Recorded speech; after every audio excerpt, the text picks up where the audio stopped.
сәлем, мына бөлмеде бір шам жанбай тұр. Қазір ашамыз, қараймыз. Шам 60 размері. Бір жағын қазір шешіп аламын да, проволоканы байлап қоям, себебін мен оны ұстай алмаймын бір өзім.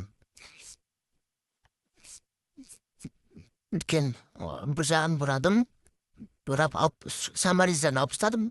Осы проволока қазір байлап қоям рамкасын, түбедегі креплениясына.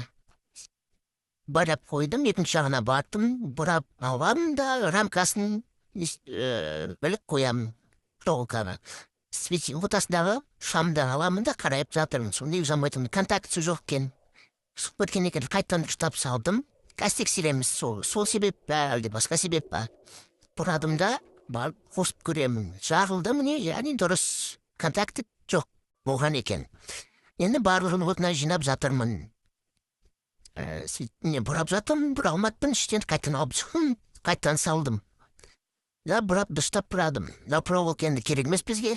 Алып тастаймын да, дұстап самарипен бұраймын. Шұрпагөтті істеп кеттім, астыға түсіріп болды, қайттан жоғырамын дем, шұрпагөтті алдым да, бұрап тастадым. Жағын бұрай алмады, дұрыстап, сербиянығын жақындатым да, дұрыстап орнаттым. Соңында тексереміз, міне жанып тұр, қортында осындай.